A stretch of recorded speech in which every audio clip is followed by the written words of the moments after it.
expensive for us. Well, Right? If we also, start trying to recapture, I don't think they're standing still just to stand still. I think they know eventually they have. I mean, they want their goals. They want to take. Ultimately, they want to take Kherson back. They want to take Kharkiv back. The problems here are you're going to have to rebuild those cities' infrastructure from the ground up.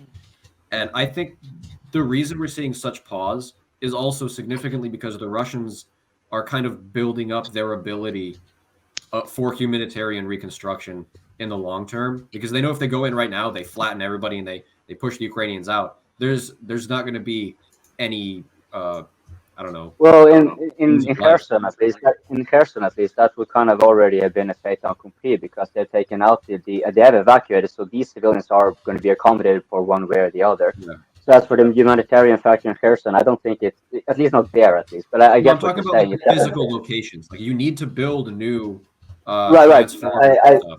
I think you are correct on that one, but I don't think it will be such a high priority, like not a priority, but a high problem, a big problem for the Russians to like. It's kind of implied when they are moving forward, but the thing have already changed, right? The Russians do not perceive this to be a war with Ukraine, and as far as most people are concerned, the war is already like Ukraine has already lost. By it's more a question of when will this be over, right?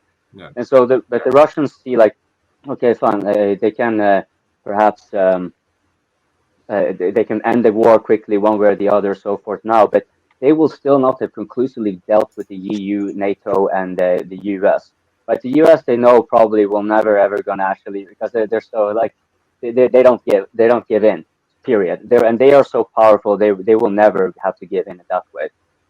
But Europe, that's a different story. The Russians might be thinking that if we just keep this on going, they are eventually going to be splitting. They start going to waver, and we might actually start to have, and they have already, right? Like so, the Russians might be seeing that well, economic sanctions backfired. Our ruble is stronger than it has been before, right? We can ride this storm much better than the Europeans.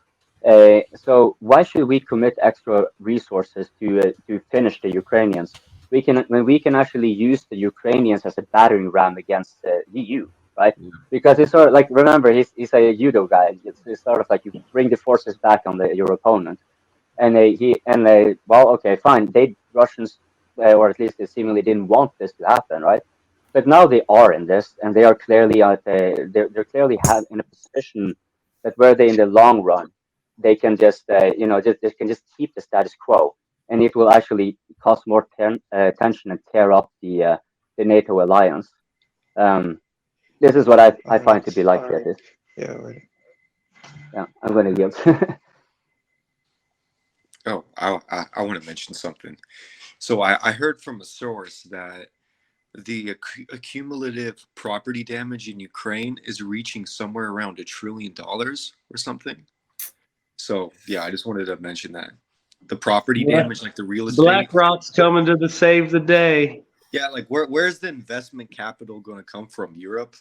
I don't think Well, so. we talked about it last stream. Poland and NATO. I mean, at this point, I don't really think. I feel like after the war, I don't think Ukraine will be able to pay off its debt at this point. It's still like the electrical grid is like basically kind of destroyed, and Yeah, that's very expensive. and most of its population left the country, and they don't. If they're like in EU and their life is way better than it was in Ukraine, why would they come back to the country in the first place? And less people means less workers, and this doesn't really look too good right now. And plus, there's going to be a giant immigration crisis.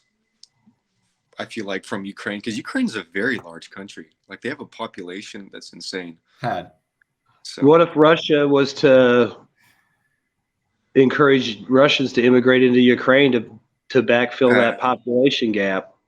Definitely. Well, Russia has the population. You could arguably in the areas you conquer say, hey, as a bonus for serving in Wagner for 3 years and beating Ukraine, here's 10 acres of land. There's a lot of crazy stuff. Okay, you can take that one further. What better way to make a buffer zone than to give away land to soldiers? One, that's probably going to happen. That's going to happen. Your own population to conquer territory is a breach of the Geneva Convention that is so brazen that I don't think even the Americans would do something like that. That's the Geneva Convention. Nobody cares. No one's Granted, gonna listen to No, that. I'm just saying. I mean, I could see them easily. You know, why not? You know, they need men in Ukraine. Yeah. You know, you served your country. Here's your reward. Well, the United States did that with the Homestead Act, where there's like Yeah. 1,000 acres in the meal or something. I mean, that Yeah. was a socialistic law. far before the Geneva Convention was Okay, even conceived. but Russia could simply say, you guys have violated the Geneva Convention this many Yeah, I mean- times, X many times per year. It's like, you guys clearly don't care about it. If no one's going to care about it, When then it what's the comes to point for us Geneva to try? Convention, you got three Spider-Mans all pointing at the same each Yeah, it's other. like- You know, everybody does it. And no, about moving people into Ukraine, not only does that make complete sense, and I think it might be actually really likely, because we can look at what's going to be happening in Eastern Russia.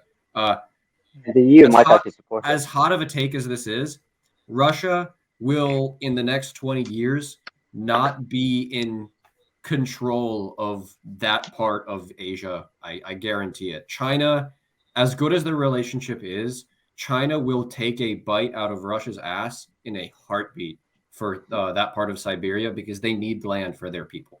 They need to expand both And farmland. so Russians will go to Ukraine. Well, is that Yes, that I a could part They of can the almost Russia just get it by really, immigrating habitable? Chinese into the area over time. Well, the West would certainly not have a problem with that, because now that Ukraine is thoroughly indebted, right? You know, Mhm. whatever way they can pay back, they will never be able to pay back all of Well, it, it but they can won't be still pay back Ukraine. more. It So won't sure, be- let's just, It won't be Ukraine. Russia will have their little part, right, where they're going to have. Sure, they'll have their damages to repair, but Yeah, Poland's like also going to have Mariupol, to I take believe. part of it. Somewhere like. but are That's you not are the you way they saying that come Russia from. like it is? Oh yeah. Think about it. You could go to Siberia to these villages and say, "Hey, come work in Ukraine, rebuild Ukraine, and when you're done, you can have this house and this land." You don't think But hold on, you guys Who you wouldn't mean take that that deal? Russia is going to take all of Ukraine? Like you guys No. think they will go west of the Dnieper? No, Right, I so don't think but they will have the Ukraine then, capacity to do that. right, and Ukraine, the Western Ukraine is still going to remain as a state, right? I don't think it's no, going to I be don't think Western annihilated. Ukraine is going to remain as a state. I think Poland and Hungary and Romania are going to gobble the rest of it up. Yeah, plus Viktor Orban, if you guys saw that, he was wearing some kind of scarf that was insinuated that he wants to take back parts of Ukraine.